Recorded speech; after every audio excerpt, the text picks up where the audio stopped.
Hi everyone, hope you are feeling okay and everything is getting back to normal for you guys.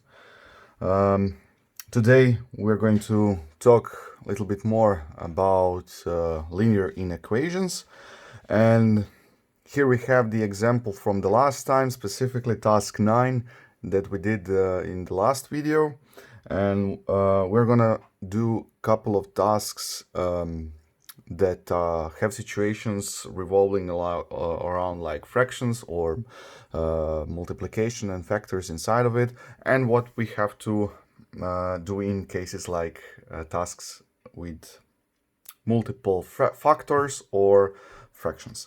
So basically, these are going to be specific inequations that we're gonna have in today's lesson, and you can find them in your textbook, part 1, page 167. So we are now there, 167 page. And let's start with the task 21, 1.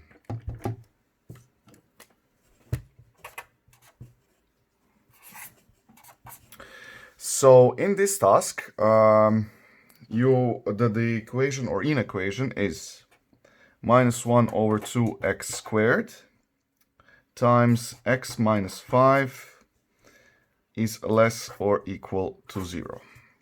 Now, this inequation, well, if you would do it like we usually do in equations, like we multiply things with since we have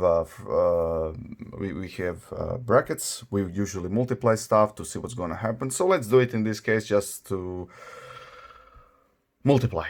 So basically what you're going to get is minus 1 over 2x to the power of 3 plus 5 over 2 x squared is less or equal to 0.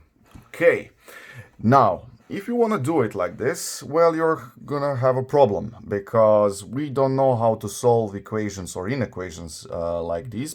Basically, this is not linear.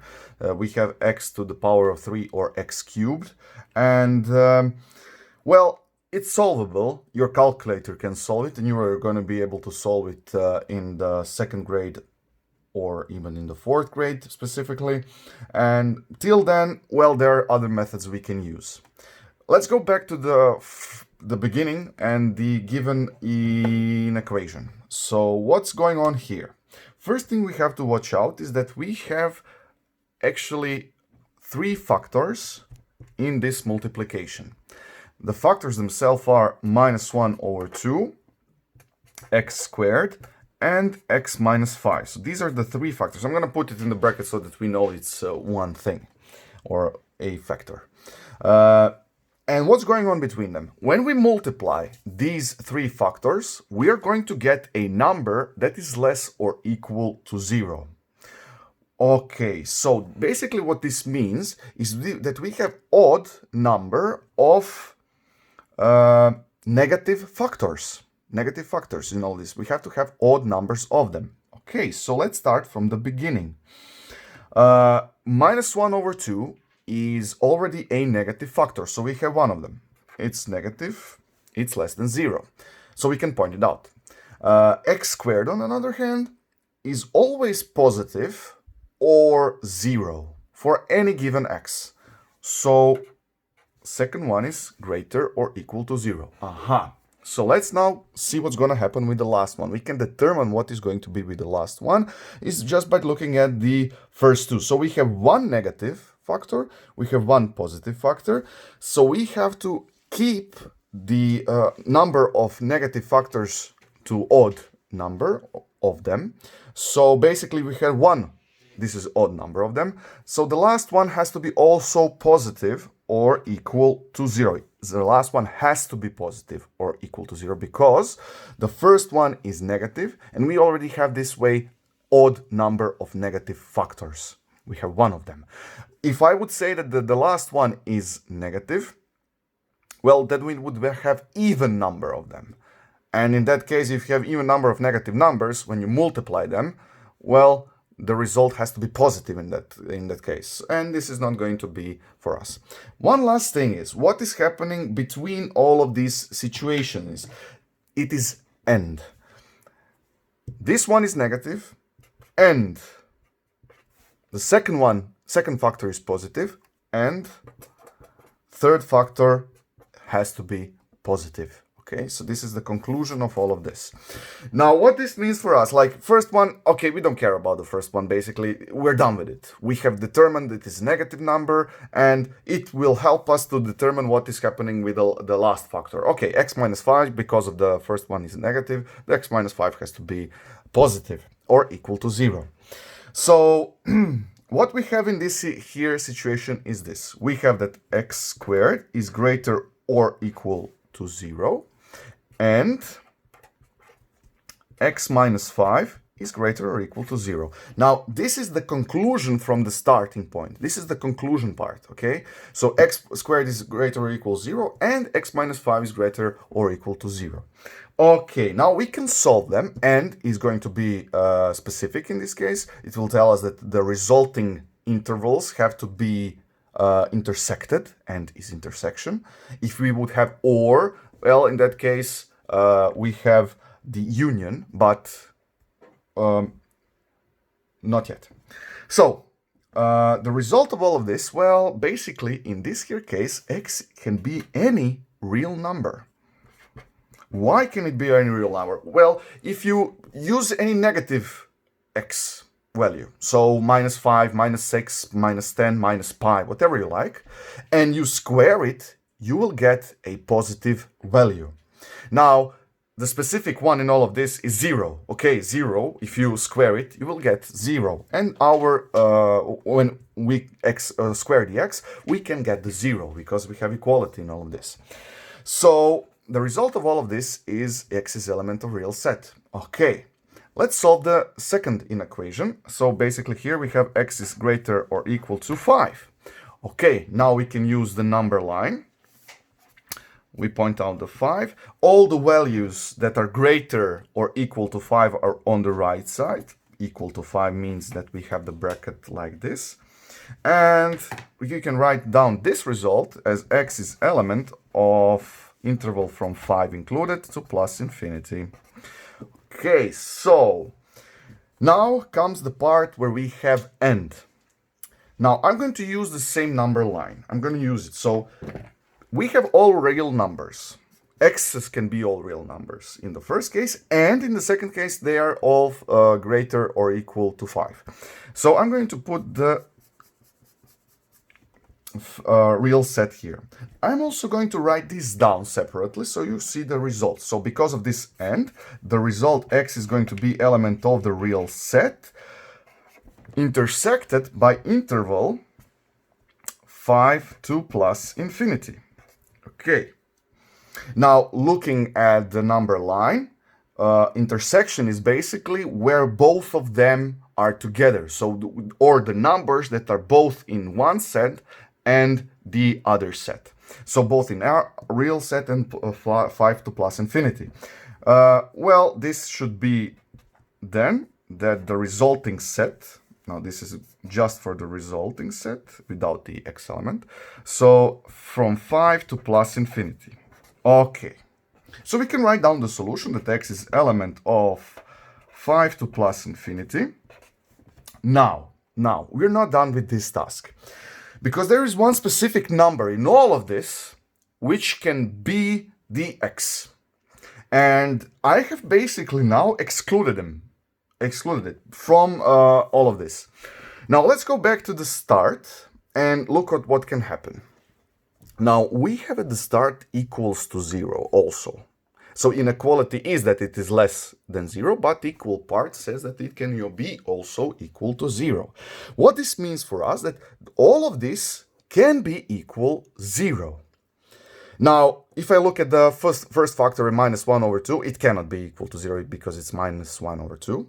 X squared can be equal to 0, and x minus 5 can be equal to 0. Okay, let's say that x minus 5 is equal to 0. Well, we actually have it in the solution in this case, because if we put instead of x5 number, 5 minus 5 is equal to 0, and all the left side in that case is going to be equal to 0. And we have that it is less or equal to 0 then. Okay, now the last thing is that x squared can be equal to 0. We had this in this here part. And well, now our solution in all of this is that this here part tells us that 5 plus infinity is the solution. But if x is equal to 0, just the x, we're going to have minus 1 over 2 times 0 times minus 5.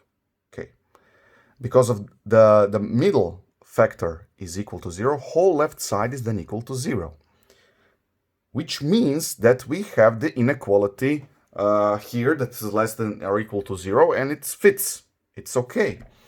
So specific case in all of this is that x is equal to 0, and we can write it down on a side. Okay, now the solution itself is x is from 5 to plus infinity, or it can be also 0. So if I add this or to all of this, it will be union number 0. And this is how we put it. And this is the solution. Now, this is a little bit complex. I know it's not intuitive, especially this here part. You have to check it. You have to go through the logic in all of this.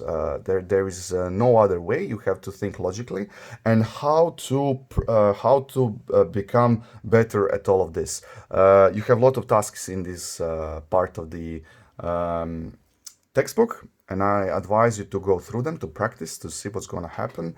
And yeah, practice makes perfect in this case. So this is the example of the multiplication and inequation, all of this. Now let's continue on. Let me show you one more example of this, and this is going to be with task 22.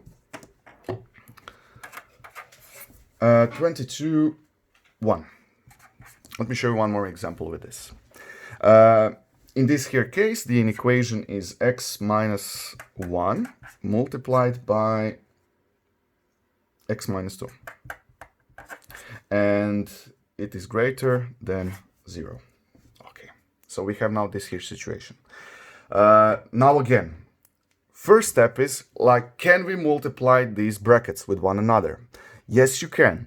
You can try, and you're going to get the result. I'm gonna write it down immediately. So x squared minus 3x plus 2 is greater than 0. This is what you're going to get. Now, this here is something that you are going to be able to solve in second grade. This is something that we're going to learn. Then basically, I can give you, what is this? This is the quadratic inequation and quadratic formula, quadratic function, quadratic equation, and inequations we're going to learn next term in the second grade. So, but we can solve this. We can solve this, and basically what's going on here is that, let's go back to the step 1. Let's go back to the beginning of all of this, and what you have here is actually two linear inequations or equations or functions. Basically, these are the functions. Now, about the functions I'm going to talk about in the second lesson. Let's go through this with one method. Now, from now on, I'm going to show you two methods of solving the following tasks, including this one. Today I'm going to concentrate on one method. The next time I'm going to show you another method. It's going to be up to you, whichever you choose, or how to solve it. I usually don't go with the first method. Personally, I never use the first method, but I know how to solve with it and how to apply it. But you're gonna decide it yourself. Whatever suits you best, you can use it on the written assessments. You can use whichever you like. It's up to you. So now, what is going on here? We have now two factors which when are multiplied give a result that is greater than 0. Now, I'm going to go here into basics. So basically, we have factor A and factor B, which when they're multiplied give you value that's greater than 0. Okay, now on a side note, I'm going to write it here. On a side note, what is going to generally happen? So two factors multiplied give you a result that is greater than 0. This means that either both of them are greater than 0, or both of them are less than 0. Let me write it down. So, first situation is that both of them are greater than 0. So A is greater than 0 and B is greater than 0. Or, big or, second situation, because this or is between the situations, is either first situation or the second situation, okay? While inside of the situation, things have to go with and. So the second situation is n is less than 0 and b is also less than 0. Now, this is the method that I'm going to use today to concentrate on this. Now, for your sake, please, on the written assessments, on when you're practicing stuff, you don't have to write this here method down. You can immediately go through it, just so I'm writing here the things down so you know what we're going to do actually in our task. Now, this is going to be applicable not just to the multiplications or the factors. This is going to be also applicable to the fractions, okay? So I'm going to show you also example with the fractions and how to solve it that way. So the same thing will apply, the same method applies to both situations, okay? So let's go and solve this using this here method. Okay, now I'm going back to the square one, so to the beginning. I have two factors, basically the brackets. First bracket is going to be the first factor, the second bracket is going to be the second factor, and let's solve it. So first situation is both of them are greater than 0. So x minus 1 is greater than 0, and x minus 2 is also greater than 0. So this is the first situation. Now, since I don't have any space left, I'm going to leave some space here behind. I would want you to maybe continue writing down to the right, the second situation, so we can cover it. But let me leave here space, and I'm going to write the second situation here beneath. So second situation is that x minus 1 is less than 0, and x minus 2 is also less than 0. Okay, so we have now these two situations. Just for the sake of it, so that I don't forget, I'm going to write or between them, so that we know what's going to happen in the end. Okay, let me solve just the first situation. Let's solve just the first situation, and then we're going to solve the second situation. Soon you're going to see that if you're using this method, that you can, if you solve first situation, you can immediately know what's going on in the second situation. Okay, so x is greater than 1 from the first inequation, and I usually always write down what's going on between the situations inside of it, or in general, so that I don't make a mistake in the end. So x is greater than 2 from the second one. Okay, now we can go write both of these intervals. You can use the number line, of course. I'm going to skip it this time. You can always use it, and I advise you to use it just to make things easier, because you're going to see in the end that I have to use the number line specifically when I want to see them solved. So in the first case, x is element from 1 to plus infinity. Okay, so from 1 to plus infinity, so this is first result. And the second result is that x is element from 2 to plus infinity. So these are all numbers that are greater than 2 for second one, and the all numbers that are greater than 1. Okay, now, and is between them. This means for these two intervals, these two intervals, we have the intersection. Now, here is where I'm going to use the number line. I'm not going to forget about it, and I advise you to use it. It's not going to be always the same case. Now, number line itself, I'm going to point out only the numbers that I need in this case, and these are the 1 and 2. I have to watch out just that 1 is on the left and right, 2 is on the right, so 1 and 2. I'm going to use the yellow color for the first one, and I'm going to use the red color for the second one, just so that we know what's going to happen. So in the first situation, first interval is all greater than 1, 1 not included, while the second one, all greater than 2, and 2 is not included. Now what you can write down is that we have the two intervals, 1 to plus infinity and intersected by 2 to plus infinity. The resulting set is basically where the result is the set or the interval where both numbers are in both of these intervals, and this is basically from 2 to 2 plus infinity, where we have two shaders or whatever you want to call it, both colors. Yeah, let's go with both colors. So the resulting interval is 2 to plus infinity. Okay, so this means in the first case that x is element from 2 to plus infinity. Okay. Now let's solve the second situation. Let's go through it.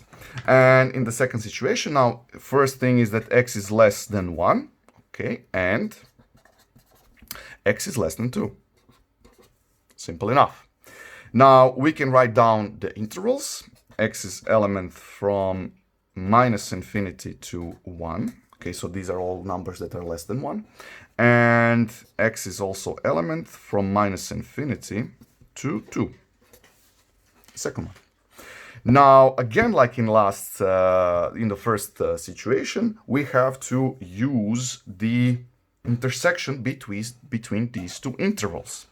Okay, so I'm going to write it down. So we have minus infinity to 1 intersected by minus infinity to 2. Okay, so x is element of these two. Again, one more thing that I have to note here, and that is this is not the solution. Okay, you have to simplify it if it's possible. Simplify it whenever it's possible. So that's why we learned about the intersections and unions, so we can do it. Okay, I'm going to use the number line 1 and 2. I advise you to use separate number line, not like in the first situation, because the things are going to get crowded really easily. So you have time always to do it. Now, like in the first situation, I'm going to use same colors for the results. So all numbers that are less than 1 are left from 1 not included, and all numbers that are less than 2 are like this. And the intersection, the result of this intersection, is where both of them where numbers are in both of them. So basically in this here situation is two colors are from infinity to 1, so x is element from minus infinity to 1. Okay, so these are the results of the situations themselves. So from the first and the second situation, you can also point it out so that we know these are the results. Now, in the end, we have to write down the final solution to the whole this inequation. And the solution itself is first interval or the second interval. First interval or the second interval. What this means is that x is element. Now, you can all again use the number line. Now, I'm going to not use it in this here case because I know that these two have nothing in common at the moment. If they had anything in common, the resulting set would be probably the real set. But okay, doesn't have to be always. I'm now assuming stuff, and you should never do it. So let's write the solution itself. Now, what I'm going to do here, and how do I write the solution down? I always write down first the left interval on the number line, and then union the right interval. What is going to be here? So basically, where the result is going to be from minus infinity to 1, or union to plus infinity. And this is the result of task 22, part 1, or subtask 1. So this is the result of all of this. And this is the solution to this task. Now, this here method, as you can see, is quite long. And that's why I don't generally use it. But it's methodical. You go through each step, you know what's going on, you know where you should be, and you can get to the solution easily. But there is a lot of work behind it. Now, there is a little thing that you can, how you can be quicker in the future if you're using this here method. Basically, what's going on here is, if you solve the first situation, the difference between the first and the second solution, so to say, because I'm here writing down the inequation still, is the inequality itself. So if here was greater, here is less. If here was greater, here is again less. And things would be opposite in another situation. So basically what you can do to be quicker, this is a simple task itself, but you can be given, for example, 2x minus 4, and then you have to do multiple things before you get to the solution or the simplified inequation. So to skip this in the future, you can just, here is x greater than 1, in the second x has to be less than 1. X is greater than 2, in the second x is less than 2. So to simplify things, okay? So you can always do it. Okay, let me show you now fraction. Let's see what's going on with the fraction, how we can solve using this here method if we are given a fraction. So this is going to be then task 23. 2. Let me go with 2. So we have something a little bit different. So subtask 2 is 2x plus 1 over 3x plus 2. This is the fraction, and it says this fraction is less or equal to 0. Now, first thing is we don't know how to divide these two numbers, basically. 2x plus 1, okay, 3x plus 2, a little bit iffy. So we cannot, you can try, yeah, you can cancel things out and get a number minus or plus another fraction. You can always do it. You can try it, but it won't help you. I'm going to use the same method as in the task before, and I'm going to look at the situation specifically. Now, in this here, we have two numbers and division between them. Specifically, the result of the division or quotient is less than 0. What does this mean for the numbers a and b? It means, well, if a is positive number, then b has to be negative number in order for them when we divide a with b to get the result or quotient that negative. Or again, listen what I'm talking here. If a is less than 0, so we already have a negative number, this means that b is then positive.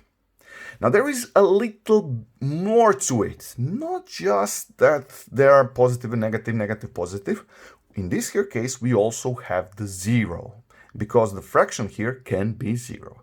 Now, if you look at it logically, well, can b be 0? No, because we cannot divide with a b. Can a be 0? Well, yes, it can. You can always divide 0 with a number.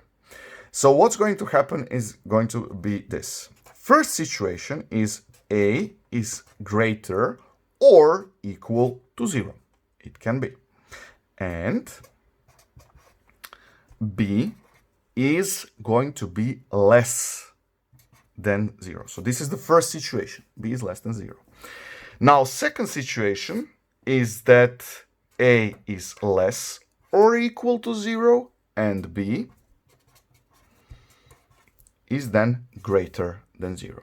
Between these two, we have or between them, okay?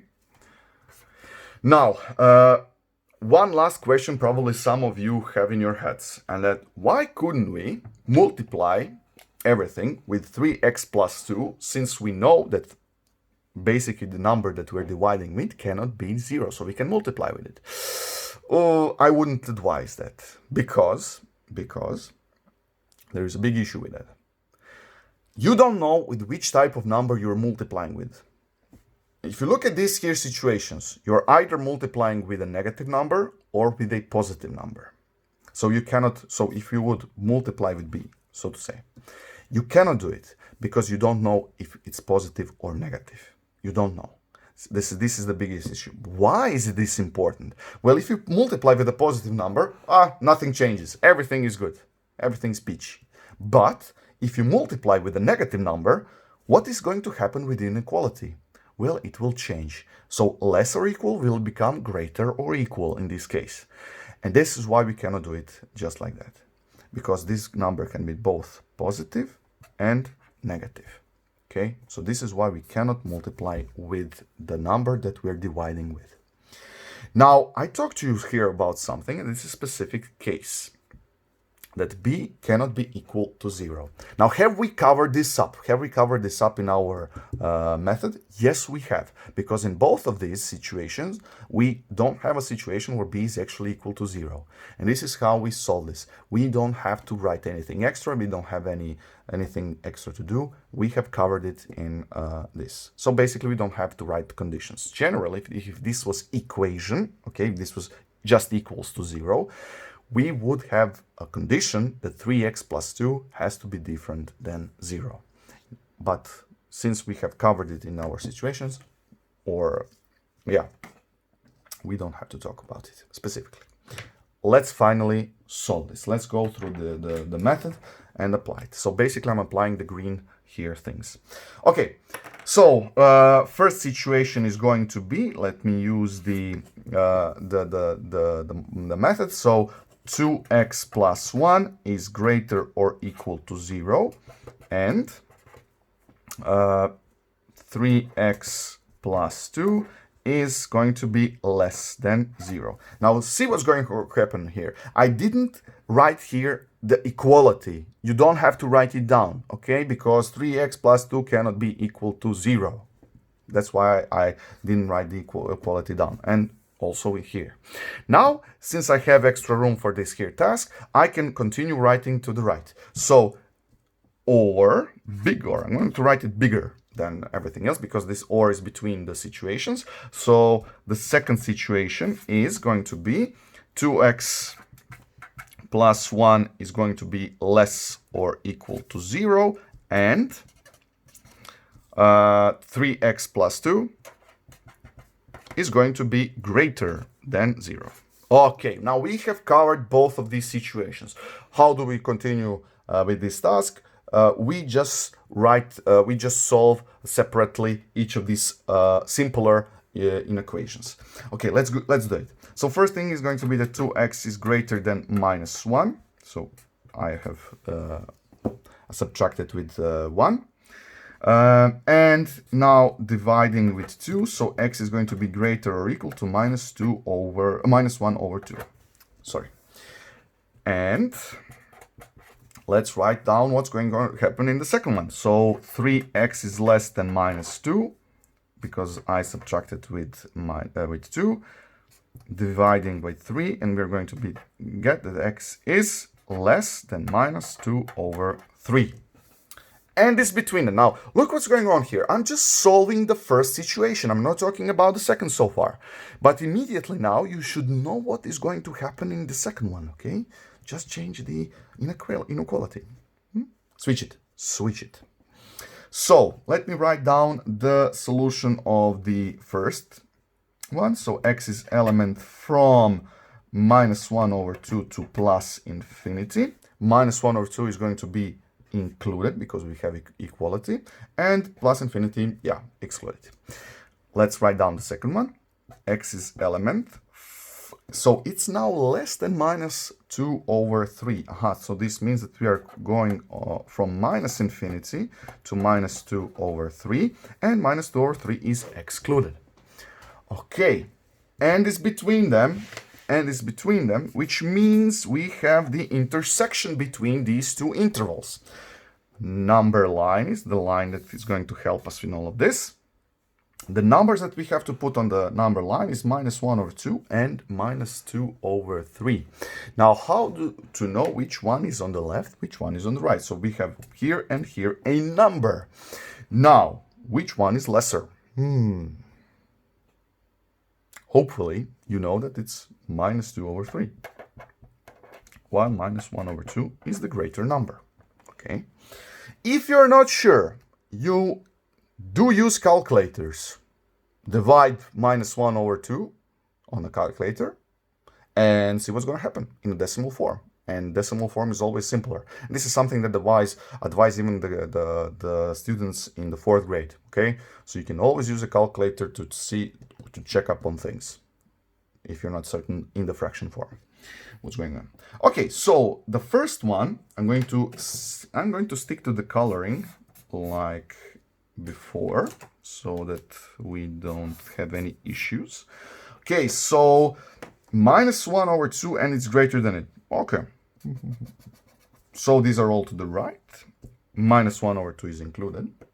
And from minus infinity to -2 over 3. Now, do they overlap anywhere? Do we have both colors somewhere on the number line? We don't, which means that x, in this case, the result of this intersection is empty set or zero set. But zero set is almost never used. Let's use the term empty set, or the set that doesn't have any numbers in it. So this is the solution of the first part. Ooh, look what happened. And this can also happen in mathematics, so watch out for that. It's not an error. It's perfectly fine. Don't worry about it. So let's continue on with the second part. Now, I'm not going to go through the method of solving. You can always go and solve it, but let's now apply what I've told you in the last task, that we can now immediately know what's going to happen. So in the first case, x is going to be less or equal, because he was greater or equal, than -1 over 2. Okay, so the next one is x is then greater than -2 over 3. Here we go. This is the how to simplify things. I know it's not a lot. You can get it. Yeah, it's like 10 seconds maybe off the clock, but every little bit helps. Okay. And is between them. Let's write down the intervals. So x is in the first case from -infinity to -1 over 2 included. And in the second one, x is element of -2 over 3, not included, to plus infinity. Okay, so these are the results. And is between them, which mean we have the intersection like before. Okay, number line. Let's use the same colors as before, so everything stays as it is.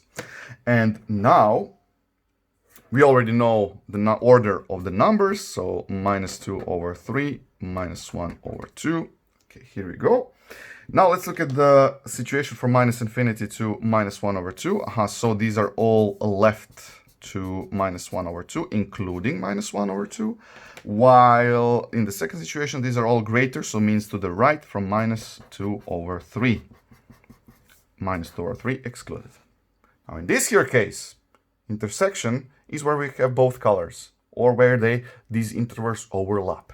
So this means that in this case we have the solution, and it is from -2 over 3 to -1 over 2. So x is element from -2 over 3 excluded, we're keeping the bracket, to -1 over 2 included. And this is the result of the second one. And now in the end we go with the OR between these two sets. So this means that x is either in empty set or in the interval from -2 over 3 to -1 over 2.